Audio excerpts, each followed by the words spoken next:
Bonjour à toutes et à tous, bienvenue pour cette conf de presse d'avant-match Marignan-Gignac-Toulon. Coach, je pense que ça sert à rien de faire un gros suspense, vous restez sur 2 belles victoires. Ce week-end, vous vous déplacez chez le leader qui peut être champion en cas de victoire. Et ça va être compliqué parce que les aléas, on va dire, des matchs et des semaines d'entraînement vous mènent la vie dure. Oui, on va dire très dur même. C'est vrai qu'on reste sur deux très belles performances à domicile avec 2 victoires au bout. Même si je pense que le match à Saint-Priest était aussi abouti. Malheureusement, on prend ce but à la fin qui malheureusement nous fait beaucoup de mal. Mais on a su réagir avec 2 victoires à domicile. Maintenant, c'est sûr qu'on est sur une bonne série de 2 matchs, 2 victoires. On va à Marignan qui est leader, à Marignan qui joue le titre aussi pour la montée. Donc on sait à quoi s'attendre. Maintenant, comme vous dites, les aléas aujourd'hui, les blessures ne vont pas nous épargner encore aujourd'hui. On apprend que Lenny a une déchirure aux adducteurs, donc il est absent. Donc ça nous fait Kouyaté, Mérez,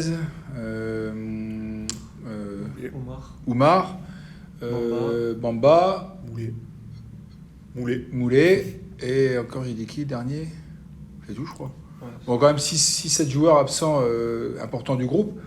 Donc c'est sûr que ça s'avère difficile, mais pas impossible, parce que je pense qu'aujourd'hui, les joueurs ils sont gonflés à bloc. Ceux qui vont remplacer les suspendus ou les blessés, ils sont gonflés à bloc pour faire les résultats à Marignan. L'état d'esprit est présent, à l'entraînement, ça bosse bien. Voilà, aujourd'hui, on n'a pas le choix. On doit aller faire un résultat à Marignan. On sait que c'est important pour nous et pour la suite du dernier match qui nous attend à domicile contre Canet. Vous avez eu 15 jours pour le préparer, ce match. Enfin, vous les aurez à samedi, du coup, vous les aurez eus. Face au leader, face à, pour l'instant en tout cas, la meilleure équipe de ce championnat puisqu'ils sont premiers, à quel type de match vous attendez et est-ce que vous pouvez nous parler un peu de cette équipe, comment eux ils évoluent à domicile? Je pense que c'est une équipe qui va essayer d'aller chercher haut rapidement et essayer de marquer très rapidement pour pouvoir faire le break. Pour faire le break. Maintenant, nous on est préparés à ça. Je pense qu'on va être bien positionnés. On a travaillé cette semaine certaines choses. Les joueurs sont conscients qu'aujourd'hui, si on fait un résultat, c'est collectivement. C'est-à-dire chacun doit faire l'effort pour son copain, ce qui a réussi sur les 2 derniers matchs. Et que comme ça qu'on va y arriver. Je pense qu'on est tous conscients qu'aujourd'hui, en faisant un résultat positif à Marignan, je pense qu'on peut obtenir le maintien sur le dernier match. Maintenant, il faut aller faire un résultat à Marignan. Maintenant, Marignan est une très belle équipe. S'ils sont premiers, c'est pas un hasard. Hein. C'est qu'ils ont été réguliers toute la saison, même s'ils ont eu un creux à un moment. Je connais pas mal de joueurs là-bas, dont le coach.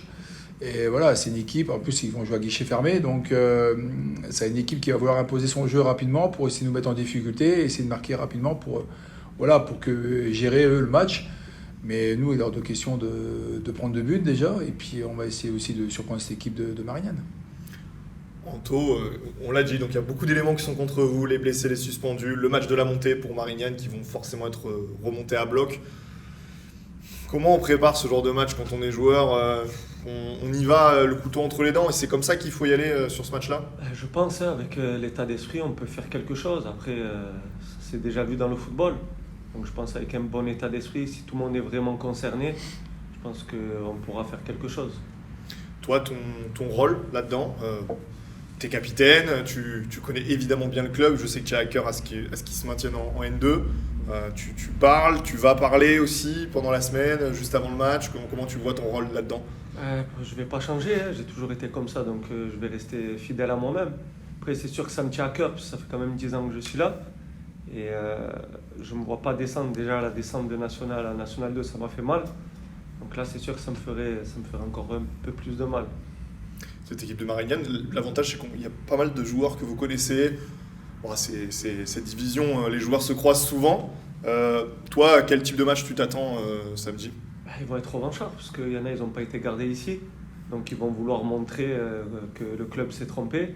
En plus de ça, ils jouent la montée. Donc pour eux, ça va être leur match de la saison. Coach, justement, vous, c'est quoi votre rôle pour j'ai envie de dire, faire garder le moral aux joueurs? Il y a les mauvaises nouvelles qui s'accumulent, les suspendus, les blessés. Qu'est-ce qu'on dit aux joueurs pour qu'ils continuent à y croire?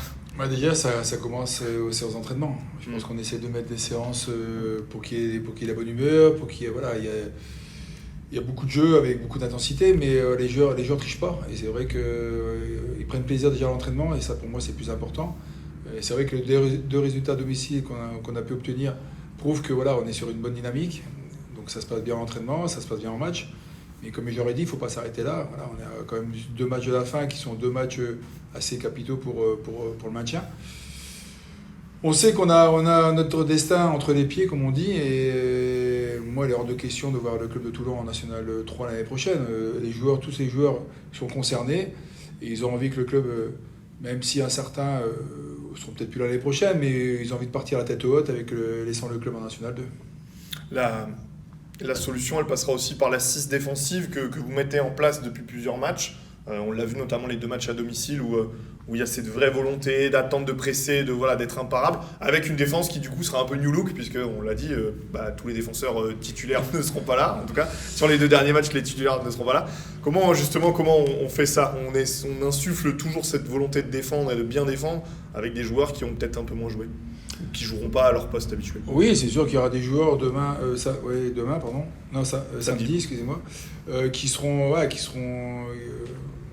pas habitués à jouer à leur poste, à ce poste-là, qui vont remplacer les joueurs qui sont suspendus. Mais j'ai une telle confiance en mes joueurs que peu importe le poste où ils vont jouer, ils vont faire le taf. Ça reste sur un match, donc rendre service à l'équipe et au club sur un poste qui est pas habituel à eux, ça va leur permettre aussi de peut-être voir un autre rôle et puis de faire le travail qu'on va leur demander, que je vais leur demander. Est-ce qu'on s'appuie aussi sur les joueurs qui ont de l'expérience ? Anthony, mais il y a Johan qui a connu la Ligue 1, Aurélien qui a connu des divisions supérieures. Est-ce qu'on s'appuie aussi sur ces joueurs-là pour faire passer les messages, pour insuffler la dynamique dans le groupe ? Depuis que je suis arrivé, je me suis appuyé sur des cadres, que ce soit Anto, Aurélien, Kenny, Farah, des joueurs qui connaissent le club depuis un certain temps, qui sont vraiment fidèles au club et qui aiment ce club. Moi je sais qu'Anto a une discussion plusieurs fois par rapport à le fait de jouer ou pas jouer. Mais ce qui est bien, c'est qu'Anto est quelqu'un de très important dans le vestiaire et sur le banc. Et on le voit sur les matchs qui a pu être avec moi sur le banc. On sent que c'est quelqu'un qui a du caractère, qui a une volonté que les joueurs se surpassent. Et c'est important aussi d'avoir un joueur comme ça sur le côté qui impose sa motivation aussi aux autres. Voilà, maintenant, il y a Anto, et comme je l'ai dit, j'ai cité d'autres joueurs qui sont aussi des joueurs qui motivent les autres. Maintenant, c'est vrai que demain, samedi, Anto démarrera. Donc sur le terrain, je sais que c'est un guerrier, c'est un compétiteur. Il va tout faire pour que ses coéquipiers le suivent au combat. Et voilà, on va tout faire pour ramener un résultat positif de Marignane. Justement, Anthony, tu jouais moins ces dernières semaines, mais je faisais souvent la réflexion quand on commentait les matchs sur le banc, tu vois, tu vis le match à... Le coach aussi, ça c'est vrai, mais tu vis le match à 100%, voire même à 150%, toujours debout, toujours à conseiller, à donner. Ce rôle-là, il est important pour toi aussi ? Oui, pour encourager l'équipe. Même si je ne suis pas sur le terrain, je ne peux pas apporter ma petite touche sur le terrain. J'essaye de le faire sur le banc. Après, c'est sûr que c'est difficile d'être sur le banc et de vivre le match à travers les collègues. C'est plus dur mentalement. Ça. Et physiquement, comment là tu te sens à l'approche de ce match samedi ? Physiquement, je ne vais pas dire que je suis à 100% parce que je n'ai pas enchaîné. Depuis décembre, je n'ai pas enchaîné. J'ai rejoué Louan, où c'est que ça faisait quand même 4 mois que je n'avais pas joué. C'est que je ne m'entraînais pas parce que j'étais écarté. Donc ça va être avec la tête, c'est tout. Un objectif, ça va être avec la tête. Et même si on est fatigué, il va falloir aller au bout. Un peu comme il a fait Julio contre Evian, on va être obligé de faire le travail quoi qu'il arrive. Serrer les dents. Ouais. Ça va être un peu pour devenir le maître mot de ces derniers jours de préparation. On parlait tout à l'heure de solidarité. Il faut que les 11 joueurs aillent ensemble parce que même s'ils sont qu'à 10, ça ne fera pas l'affaire. Pas que les 11. Enfin les 11, oui, les 11 plus évidemment, les 11 sur le terrain plus les remplaçants. Et même ceux qui ne seront pas dans le groupe. Parce qu'aujourd'hui, on a besoin de tout le monde. C'est vrai que les blessés, je sais que les suspendus et blessés seront au match. Parce que l'intérêt de tout le monde, c'est qu'on soit unis et on y arrivera en étant unis. Voilà. Aujourd'hui, c'est vrai que les 11 qui vont démarrer, j'ai aucune crainte à avoir sur la motivation qu'il peut y avoir sur les 11 qui vont démarrer. Ceux qui sont sur le banc donneront un coup de main quand ils rentreront, comme l'ont fait ceux qui étaient déjà sur le banc sur les 2 derniers matchs. Voilà, on a besoin de tout le monde. Alors, c'est vrai que ça va être une équipe un peu new look, mais J'ai confiance parce qu'il y a un intérêt commun pour tout le monde, c'est de maintenir l'école nationale 2. Et voilà, et le but c'est que tout le monde ait de sourire, surtout à la fin du match, et qu'on a fait le taf. On sait que ça va être dur, on le sait, mais à un moment il faut savoir aussi mettre le bleu de chauffe, aller au combat.